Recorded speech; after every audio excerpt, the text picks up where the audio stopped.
নিজের সৎ ছেলেকে দিয়ে কাজ করিয়ে কিভাবে সুখ নিলাম সেই বাস্তব ঘটনাটি এখন তোমাদের সাথে শেয়ার করব।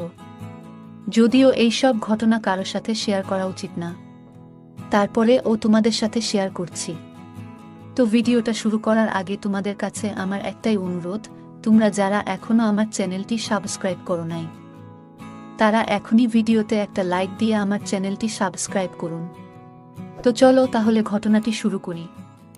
আমার নাম নাসরিন, আমি দেখতে অসম্ভব সুন্দরী, আর আমার বডি ফিগার দেখলে যে কারো মাথা নষ্ট হয়ে যাবে। এলাকার যুবক ছেলেরা আমার জন্য পাগল ছিল। খুবই গরিব ঘরে আমার জন্ম, ছোটবেলা থেকেই অনেক অভাবের ভিতর দিশে আমি বড় হয়েছি। তাই টাকার লোভে পড়ে আমার আব্বু আমাকে একটা বুড়ো বেটার সাথে বিয়ে দিয়েছে। বিয়েতে আমি রাজি ছিলাম না, কিন্তু আব্বু আম্মু আমাকে জোর করে তার সাথে বিয়ে দিয়েছে।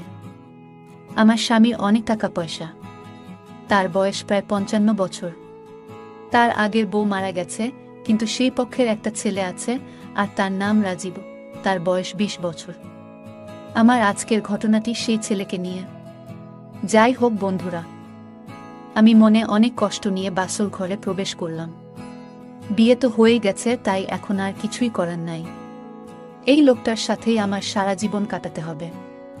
কিছুক্ষণ পরে আমার স্বামী বাসর ঘরে প্রবেশ করল। তখন তার কাজ দেখে আমি খুব অবাক হলাম। সে এসে সোজা শুয়ে পড়ল। তখন আমি রীতিমতো হতভম্ব হয়ে গেলাম, কারণ আব্বু আম্মু কথা মতো এই বুড়ো বেটাকে বিয়ে করেছি। কিন্তু এই বাসর রাতটা নিয়ে আমার মনে কতই না স্বপ্ন ছিল।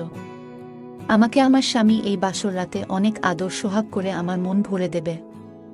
কিন্তু এই বুড়োটা তো সোজা এসে ঘুমিয়ে পড়ল।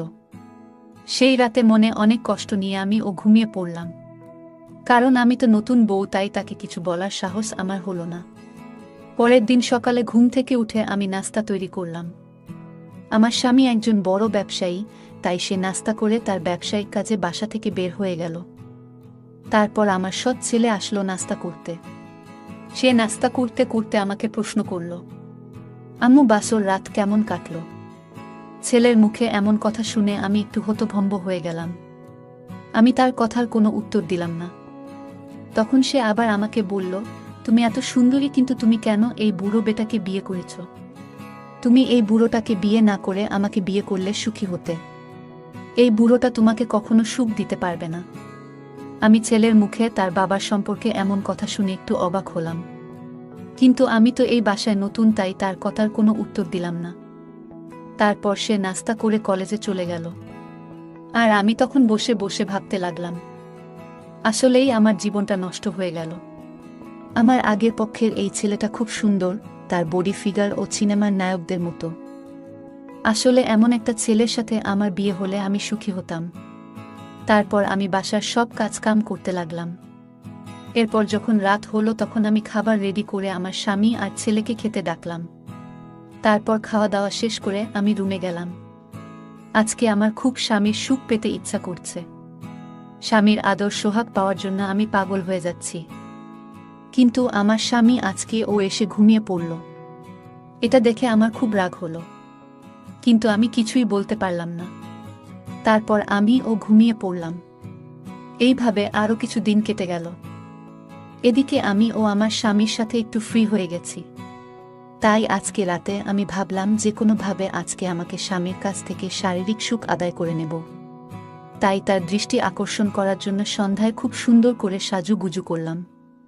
তখনও আমার স্বামী বাসায় আসেনি, কিন্তু আমাকে এতটা সাজুগুজু করতে দেখে আমার ছেলে বলল, এত সাজুগুজু করে কোনো লাভ নাই আম্মু, কারণ আমার আব্বুর মশিন কাজ করে না। এই কথা শুনে আমার মাথা যেন আকাশ ভেঙে পড়ল। তারপর ছেলে আবার আমাকে বলল, কিন্তু তোমাকে অসম্ভব সুন্দরী লাগছে। এমন একটা বউ আমার থাকলে তাকে আমি আদর সোহাগে ভরে দিতাম। তাই বলে ছেলে আমার কাছে আসতে লাগলো, কিন্তু তখনই আমার স্বামী বাসায় চলে এলো। তারপর আমি আমার স্বামীকে বললাম, আপনি হাত মুখ ধুয়ে ফ্রেশ হয়ে আসেন, আমি আপনাকে খাবার বেড়ে দিচ্ছি। তারপর সে হাত মুখ ধুয়ে খাবার খেতে আসলো। আমি তাকে খাবার বেড়ে দিলাম। তারপর খাওয়া দাওয়া শেষ করে আমরা দুজনেই রুমে চলে এলাম। তখন সে প্রতিদিনের মতো আজকে সোজা ঘুমাতে যাচ্ছিল। ঠিক তখনই আমি তাকে বললাম, আপনাকে আজকে আমার শারীরিক চাহিদা মেটাতে হবে। আমার বিয়ে হয়েছে তো অনেক দিন হয়ে গেল, কিন্তু আপনি একদিন ও আমাকে আদর সোহাগ করেননি। আজকে আমি আপনাকে ঘুমাতে দেব না, আমাকে আজকে আদর করতেই হবে। তখন সে আমাকে বলল, আমিও বুঝি তুমি কি বলতে চাও।